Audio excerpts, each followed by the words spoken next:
करा ना अटक त्यांना, भिड्या ठोका.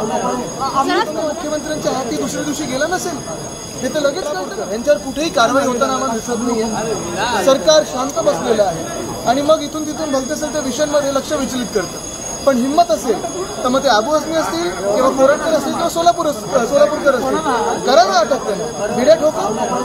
आज कोरटकर आणि देवेंद्र फडणवीसांचे फोटो देखील समोर आलेले आहेत. आज कोरटकर आणि देवेंद्र फडणवीस फोटोज खूप चर्चेत आहेत, अनेक फोटोज चर्चेत झालेले आहेत. पण महत्त्वाची गोष्ट म्हणजे ज्यांची पोच मुख्यमंत्र्यांच्या बंगल्यापर्यंत आहे त्यांना काय कोण अटक करणार आहे? काल देखील आपण पाहिलं धनंजय मुंडे प्रकरण असेल, आता कोण आहे अजून आम्हाला मुख्यमंत्र्यांनी सांगणं गरजेचं आहे. पण काल राजीनामा हा घेतल्यानंतर साधारणपणे प्रश्न हाच पडतो की काल जो फोटो व्हायरल झाला, काल जो फोटो सगळं चार्जशीटमधून आपल्या माध्यमातून लोकांपर्यंत पोहोचला, हा फोटो काही मुख्यमंत्र्यांच्या हाती दुसऱ्या दिवशी गेला नसेल हे तर लगेच कळतं ना.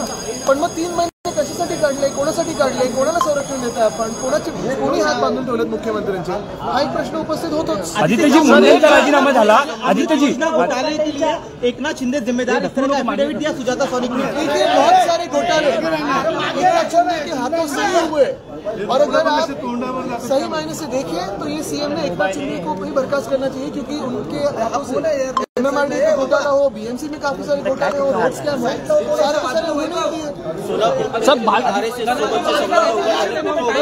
आता तुम्हाला आठवत असेल कुरुळकरांचं काय झालं पुढे, आणि म्हणून कोणाशी संबंध आहे हे न बघता कुठच्याही संस्थेने मला वाटतं कोणालाही जे देशविरोधी कारवाई समोरून जायचं बोलतात त्यांना कोणी संरक्षण देत नाही. भास्कर जाधवांचं नाव आदित्यजी